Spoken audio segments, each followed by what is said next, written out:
Alright, welcome back everyone. So it was suggested to me to do possibly a magnetic mount. And that's probably a good idea. That probably wouldn't take too much effort at all, considering that big body post that sits right up here. And then we got one right here that might just touch the hood. If it doesn't touch the hood, I can probably glue something on the bottom here to help it rest on that body post. Okay, so for those who do not know, just kind of a brief summary, I plan on making a different chassis and extending the wheelbase so this K989 will fit this model car body, which happens to be a 1979 Chevy Nova that's being modified. Cut the front bumper and tucked it to the inside versus the outside, as you would see there.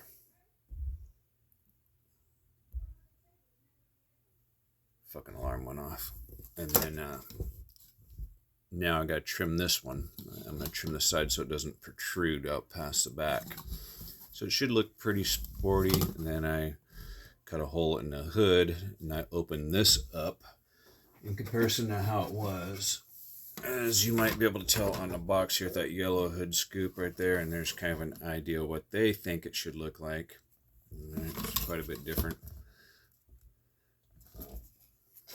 Alright, so never be limited to what's in the box. You can always be a little creative and dress it up how you want, right?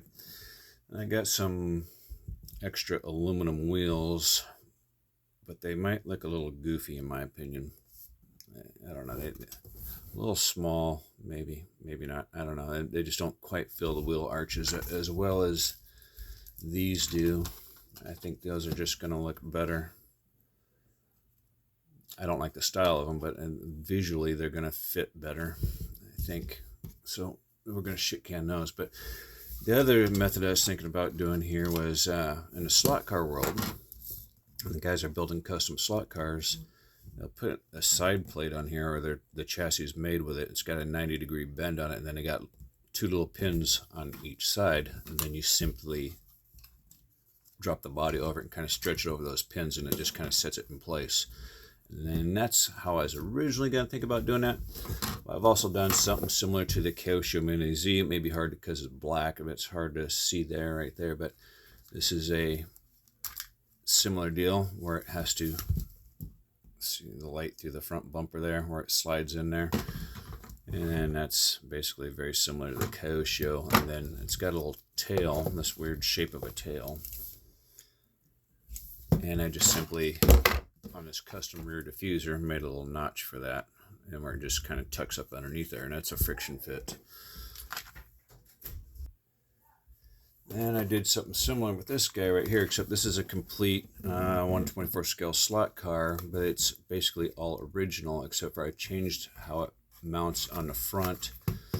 There's actually a little Allen head, maybe hard to discern that on here, but there's a little Allen head in there for a reason, because I don't drive the car with this body on there. This is more for looks. And then what I do is I put this body on there, and I put a hole in the front as well.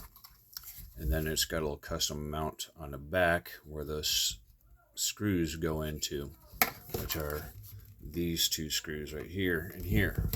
So that's just another way of doing things using some of the parts that are available.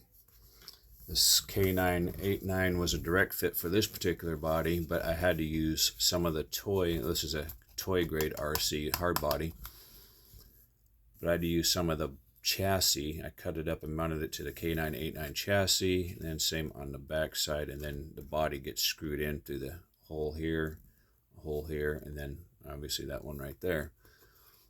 And then that pretty much makes that a done deal. But that's a direct swap right there, and it looks beautiful. Paint job sucks, but it looks good.